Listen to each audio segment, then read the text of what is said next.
Hey guys, okay, so this video is going to be another handy dandy video. I did one before for loose powder. It's pretty much where I talk about a certain product or a certain type of product and the uses you can get out of it and so on and so forth. By the way, yeah, hair, I didn't do a tutorial just because I was just playing around with my hot rollers, so if you guys like it, just request it. It's just really full and fun. But anyways, the product I'm going to be talking about today are stippling brushes. So this one, sorry, they're not clean. I just used them. This one is the MAC 187 Special Edition. It's from the Hello Kitty collection, which is why it's a lot shorter. This one is from the Kirkland Costco brush set from last year. So as you see, one of them is smaller than the other. And yeah. So the first use I want to talk about for it is foundation. So I'm just going to use this one. A lot of people know that you can use this for liquid foundation. I think it's really great because you get that airbrush effect. Pretty much you stipple it onto the brush, and then because of the white, like the white part is synthetic and the rest should be like real animal hair. Honestly, I don't know the technology of it. I don't know why it does what it does, but the way I think I see it is just, I guess, the animal hair gives the density at the bottom, which makes the top easier to use, and the synthetic brush just picks up stuff easier, especially like liquids. So you just pat it on, and then you can stipple it onto your face, and just go like that everywhere, and then use circular motions to blend it out. It gives that airbrush look.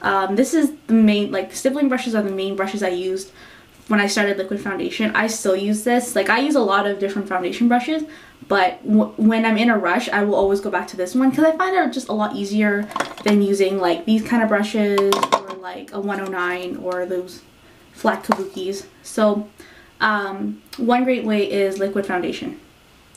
Also, the first foundation I ever started using was mineral foundation from Maybelline, and I had a Coastal Scents stippling brush at the time. I had a pink handle, but that one I gave away to a friend because I don't know why, because I just didn't really use it.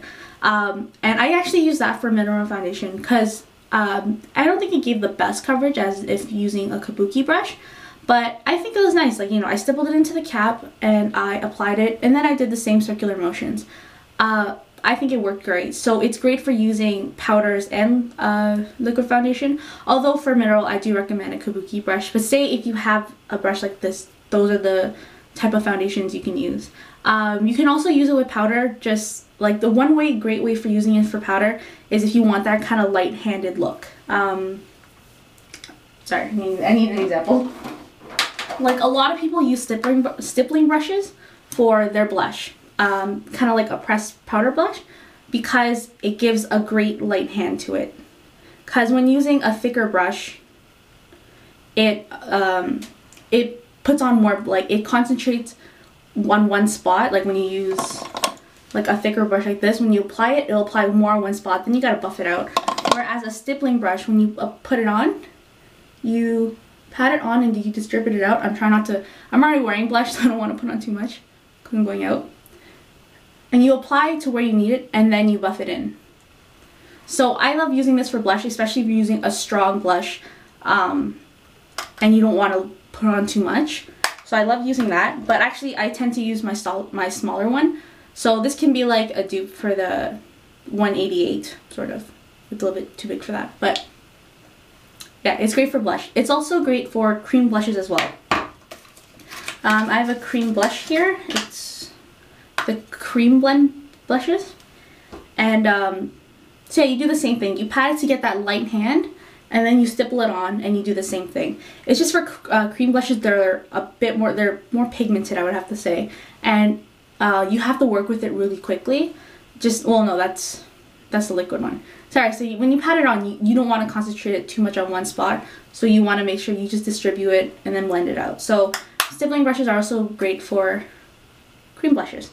The one thing I love using stippling brushes for, lately I haven't had to do it in a while just because I've gotten better at my foundation, but when applying liquid foundation, say you're using your stippling brush or whatever brush you want, you're applying it and you feel like it's a bit too cakey, maybe on some certain spots. The cakiest it tends to get for me is right between my eyebrows. So what I do is I take like my bare hand and I run it under water, and I take the stippling brush and I pat some of the water on top, so it gets a little bit wet, and then you start to stipple where it's too cakey. That it kind of picks up the foundation and smooths it out, and then you can blend more, and it just kind of picks up the excess foundation. It's just, I love using it because it really does get rid of like the cakiness. So that's pretty much it. Oh no, you can also use it for bronzers. Same concept as blush. If say you don't want a strong contour, you can also use it for a lighter hand. It's just these brushes are great for like buffing out, applying color softly if you don't want a high concentration, any kind of cream or liquids, and yeah, and also that technique with the water and the patting off the cakiness. So that's pretty much what I think of stippling brushes, and I think they're really handy. I think everyone should have one in their kit. My friend Janina, who's in that birthday video of mine, I started to get her into like makeup. I was teaching her how to put on liquid foundation, and the first thing actually I brushed to let her use to put on her liquid foundation was a stippling brush. She actually picked up a NYX one after I showed her because she really liked the effect. And I find it a lot easier to apply foundation with a stippling brush. But that's pretty much it, and I hope you guys enjoyed that video, and I hope it was informative to you guys. And I hope everyone has a great weekend. So thanks for watching. Bye!